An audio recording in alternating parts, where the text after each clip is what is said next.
Hello, everyone. Welcome back to yet another political episode. So, despite a huge record of fundraising for the Harris campaign in 24 hours seized over 550 million dollars in 24 hours. 100 million coming from minority groups and the rest, another 100 million coming from the billionaires, and then we have 300 million coming from grassroots. And that overall really concerned me because it shows the momentum. However, I want to call out a little fishy here. Although numbers don't lie, fundraising is very concerning, guys. And I followed up on that story, and it really does concern me more that we aren't taking that into consideration. But overall, with the polls, it seems like we're doing pretty well because we have defeat.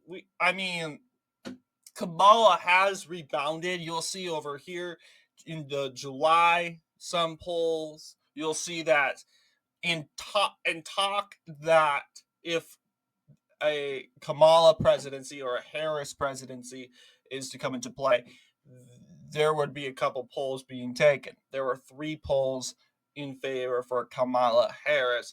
And then we got more Trump polls. Here are the recent Trump polls right now. We have an average of 40 of 2.0, but right now, yeah, you'll see this is when she announces her campaign.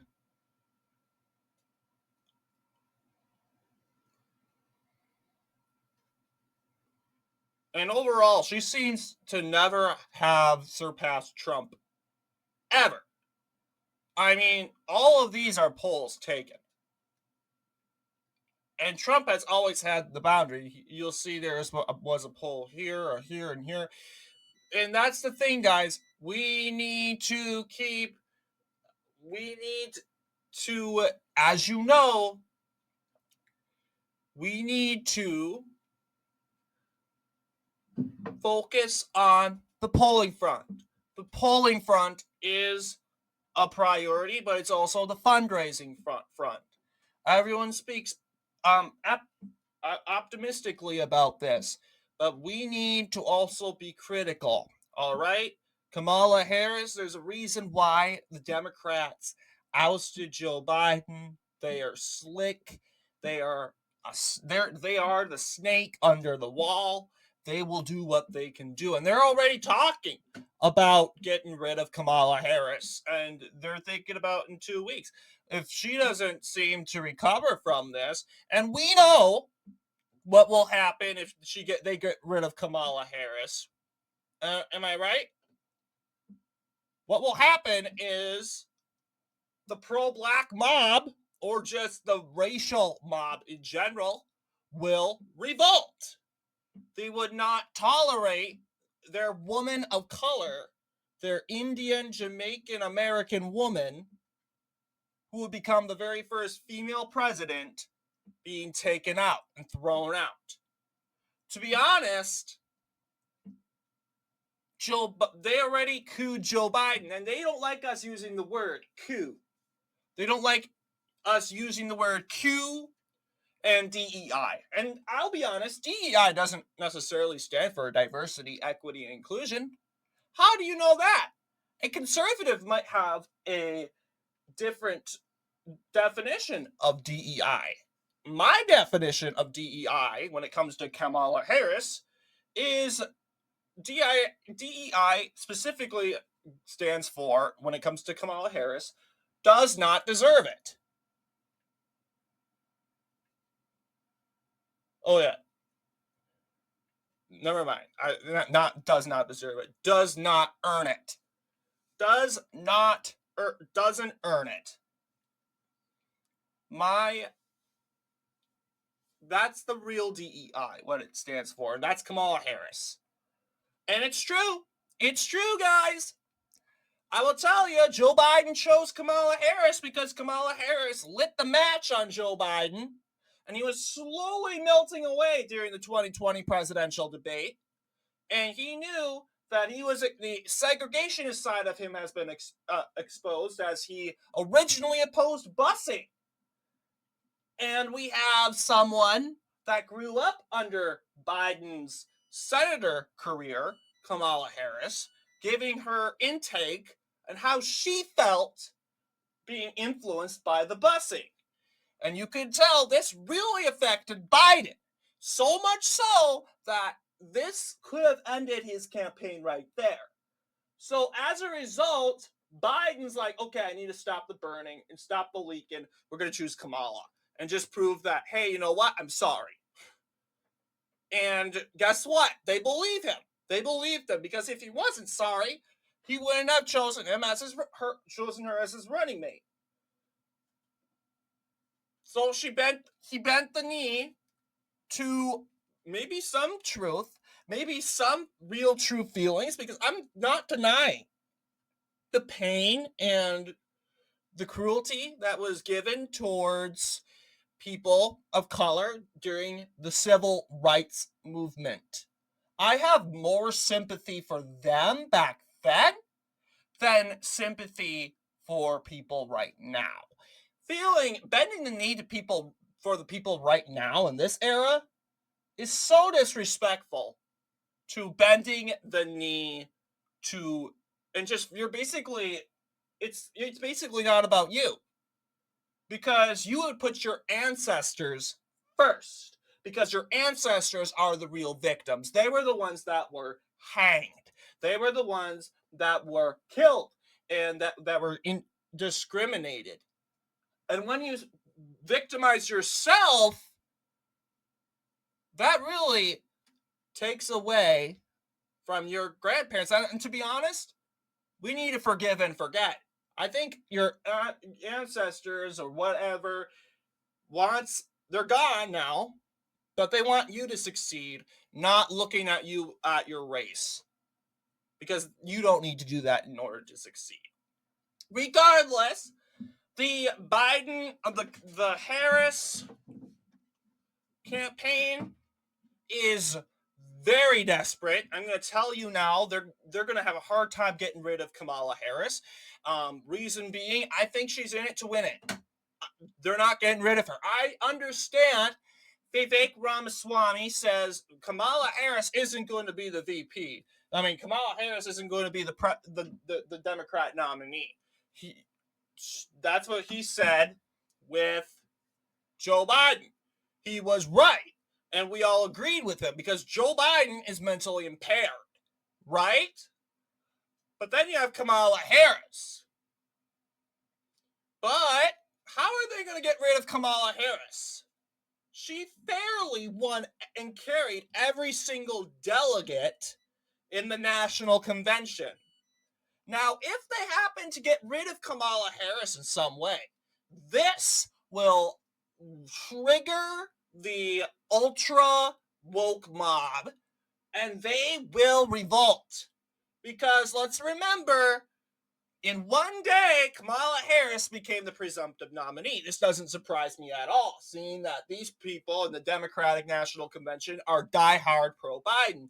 I mean, technically, they're pledged delegate. They pledged themselves to Biden. They are pledged delegates. You'll see if you go back to the primaries, Democrat primaries, you'll see how many delegates Biden won, how many delegates were pledged, and how many delegates weren't pledged. And usually there were more delegates that were pledged. Let's take a look at, in this case, I'm just going to pull this up, for example. Wisconsin, 95 delegates. Sure, there's 82 were pledged. 13 were automatic, but for some reason it was automatic, but it could have been unpledged. That means they could have voted for whoever they wanted, and then again, they didn't really have a choice. But then again, 82 pledged by choice. So yes, how many delegates did Biden win? When it, actually, okay, delegates won 3,905. That's according to the pledged delegates. Okay, and yeah, this is actually, believe it or not, before the 2024. I don't know if this is before. This is Kamala Harris hypothetical polling. But yes, you'll see a lot of people are celebrating the fact that Trump is winning all the polls. Harris won one Reuters poll, and I'll tell you, it would be better off if Harris didn't win any poll at all. I mean, let's be honest. Our goal is to make sure that Harris doesn't get on the top.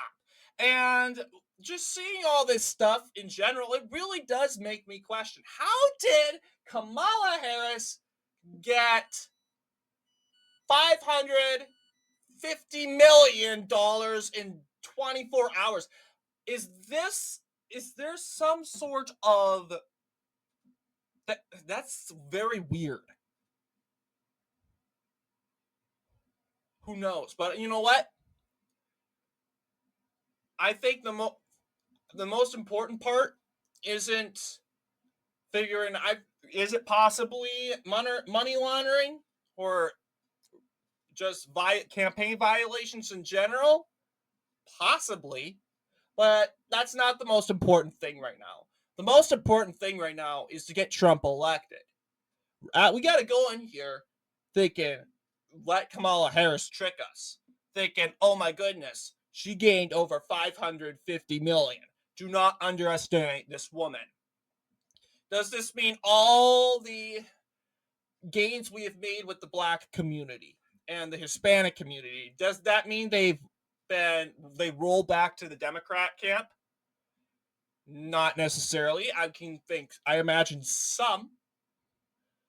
I've seen current polling from CNN suggesting that Kamala Harris has 63%, 68% of African American support, as Biden originally had 54% of African American support. But yeah, I really do think we really, it's a change, and it's a concerning change, and I'm glad that Trump is going over there and doing rallies, and the liberal media, they will do what they're working on the behalf of the Harris campaign. Their job is to utilize her and play around with her infinity stones of wokeness. She takes them out of her gauntlet and gives them one by one. One stone to MSNBC, another stone to CNN, the other stone to The View, and they're just going to play around with those stones. And basically, they're going to victimize Kamala Harris. Anything Trump says about Kamala is racist. I mean, Trump today, I can guarantee you, the liberal left is going to be melting down after Donald Trump called Kamala Harris a victim at his North Carolina rally. You know what? I think Donald Trump, he gave you what you wanted. You wanted to be admitted as a victim. That's what you wanted, wasn't it? You wanted to be a victim. I mean, but you don't like it being used in that exaggerated way. Here's the same people that use these accusations. We have Joe Scarborough's wife crying and pouting and raging, whining, and they're mad that conservatives are pronouncing her name as Kamala. And in fact, I've been saying her name as Kamala for since Biden began office. I didn't really think it mattered, but apparently, according to MSNBC, it's racist to say Kamala. That's not how you say her name. It's pronounced Kamala. And really, to be honest, that's absurd. It really does depend. That's not even racist. Now, if you're purposely doing that in a culturally inappropriate way to mock someone's heritage, that would be different. But to be honest, she has a unique name. She's an Indian. She has an Indian name. Do you think? Guess what? I pronounce Vivek's name wrong all the time. I sometimes say Vivek, and then I say that it's actually pronounced Vivek or Ramaswamy or Ramaswamy. It's hard and difficult. And Vivek, excuse me, doesn't go off on a tangent saying you pronounced my name wrong. You are a misogynistic bigot. No, because that's childish and immature. Guess what? You're culturally different, but that doesn't mean you're less than everyone else. But I hate to say that, but what you want is to be different than everyone else. You want to be culturally less than everyone else. That's what makes you a victim, and that's what leads people to bend their knees and to give money in tears for you. And if people don't do that, you're a racist. That's how it begins. Everyone wants, these people specifically want to be victims. So that's how, there we have it. I don't know what to say, but yes, Donald Trump doing very well, but I can't stop thinking, guys, what if we screw up? What if they're tricking us somewhere? Some way they're tricking us. We don't know something. We don't know. There's something we're missing. And then election day, it goes down the toilet. What if it's backwards? The Democrats lose the popular vote but gain the electoral vote. All Harris needs is Michigan, Pennsylvania. I guess we would probably win in Wisconsin, but I don't trust Maricopa County. But yeah, it could look like this in New Hampshire. But yeah, this is a possible scenario map. This is a nightmare scenario.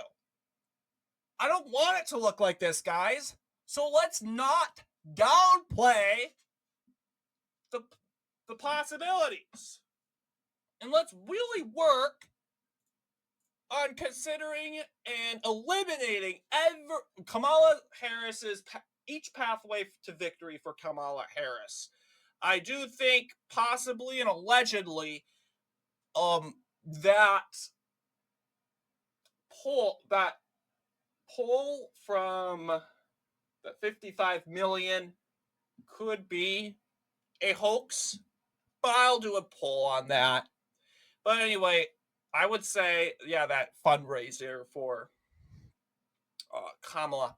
But yeah, what do you guys think? Let me know down in the comments below, and as always, I'll see you all in the next political episode.